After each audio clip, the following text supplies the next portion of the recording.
Bismillah ar-Rahman ar-Rahim. Mr. President, Mr. Secretary General, distinguished heads of delegations, members of the General Assembly. Thank you. It is an honor to join this eminent gathering. Allow me to offer Jordan's sincere congratulations to His Excellency Roya. Your Excellency, be assured of Jordan's full cooperation. And Mr. Secretary General, may I also express to you Jordan's appreciation for your untiring efforts. I welcome your voice and the voices of world leaders of many religions who stand with billions of Muslims worldwide in rejecting provocations meant to divide those of different faiths. Islam teaches us to honor all human beings, promote tolerance, and show mercy. As a Hashemite and a descendant of the Prophet Muhammad, peace and blessings be upon him, I condemn all acts that vilify the name of the Prophet or falsely use his name or the name of Islam or any other religion, for that matter, to justify violence and evil acts such as we have recently witnessed. There are no sidelines on this issue. All of us of every faith everywhere must be proactive in promoting understanding and a much stronger global dialogue. My friends, to unite our strength, these 4 words in the United Nations Charter are not just an old dream. They are a modern urgency. The UN and this General Assembly, empowered and strong, are needed today as never before.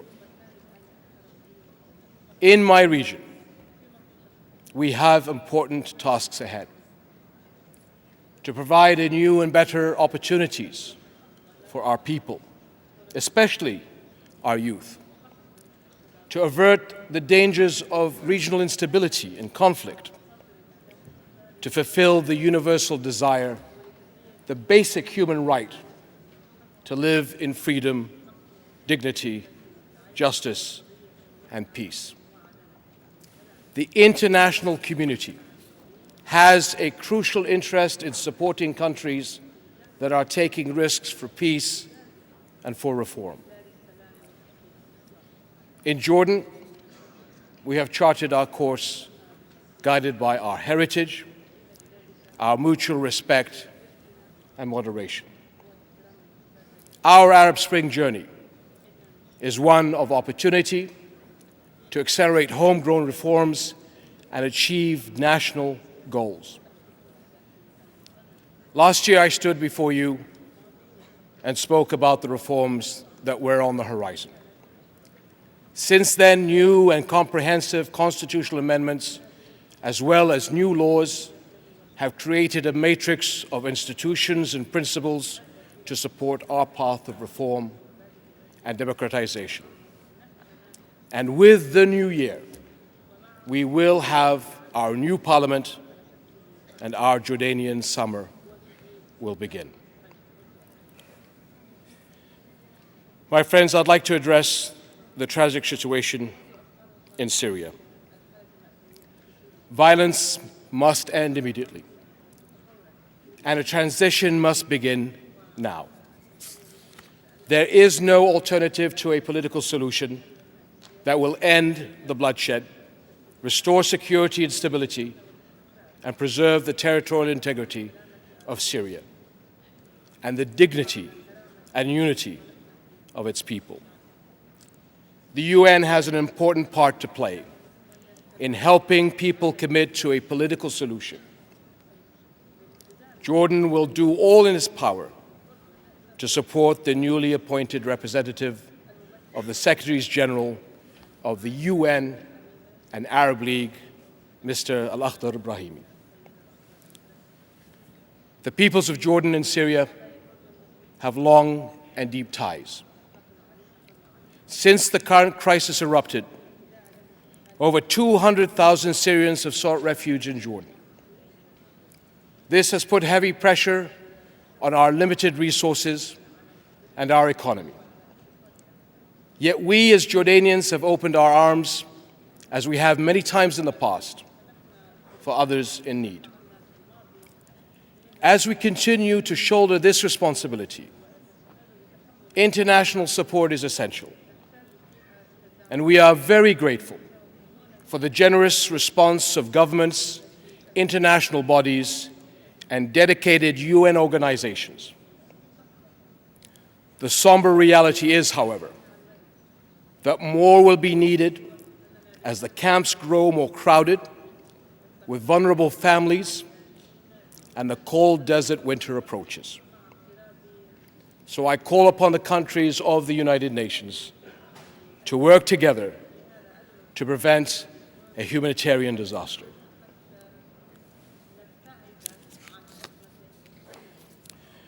My friends, while we deal with these challenges, we must never lose focus on the crisis at the heart of the region.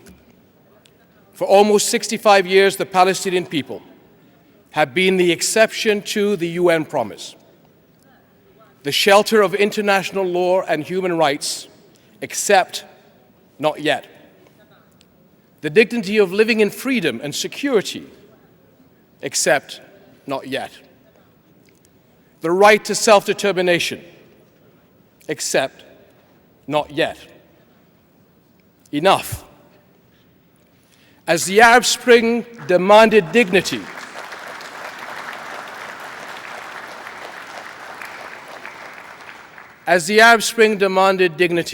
for all, so it demanded the end of exceptionalism. No single issue causes greater anger than to tell an entire people that when it comes to global justice, they don't count. The Arab summer cannot bear its full fruit until the Palestinian-Israeli conflict ends, and ends with a just peace and a Palestinian state living side by side with a secure Israel at peace with the entire region. Earlier this year in Amman, we succeeded in getting both sides back to the table for exploratory talks. Then positive traction stopped again. Illegal settlement building and unilateral actions continue, constituting direct threats to a negotiated peace. We are also extremely concerned by threats to Jerusalem and the sanctity of its Muslim and Christian holy sites. The Al-Aqsa Mosque and compound Al-Haram al-Sharif of East Jerusalem is under Hashemite custodianship, a special role recognized by the 1994 Jordan-Israel Peace Treaty and protected as occupied territory by international law. It is Islam's third holiest site, and its importance to 1.7 billion Muslims, 1/4 of the world's population, is similar to the importance of the Kaaba itself. Let me be absolutely clear. Any invasion or division of the site of Al-Masjid al-Aqsa would be viewed not only as a breach of Israel's obligations, but as a profound religious transgression. The international community must send a clear message that such a transgression or any attempt to erase the Arab, Muslim, or Christian identity of Jerusalem will not be tolerated. What is needed now is the full weight of our nations united. Neither the parties nor the world can afford continued hostility and insecurity. There may be a rare window of opportunity later this year after the US elections to achieve what both sides so urgently need: 2 states at peace, Palestine and Israel both secure, both free to look forward on the basis of a just, comprehensive, and final settlement. This has always been and will remain a foremost priority for Jordan. And let me say here, as I have said before, that the Arab world is seeking peace, real peace, diplomatic relations, economic relations, trade, investment, a new normality in peace where people are safe in their homes, where communities are able to build, and where cooperation helps the entire region prosper. All this has been on offer since 2002, over 10 years, under the Arab Peace Initiative, through which 57 Arab and Muslim countries have reached out collectively to Israel. And it is time for Israel to turn around, look to the future we share, and make a just and lasting peace with the Palestinians. My friends, almost 70 years ago, countries from every continent chose to come together in hopes of a world united in peace and respectful of all humankind. And after a bitter, destructive global war, the United Nations was the right step, the brave step. Today, almost 3 generations later, we have learned that it is not enough to make the right choices. We must also pursue effective action, not only as nations, but as nations united. We must take the right steps, the brave steps, now. Thank you.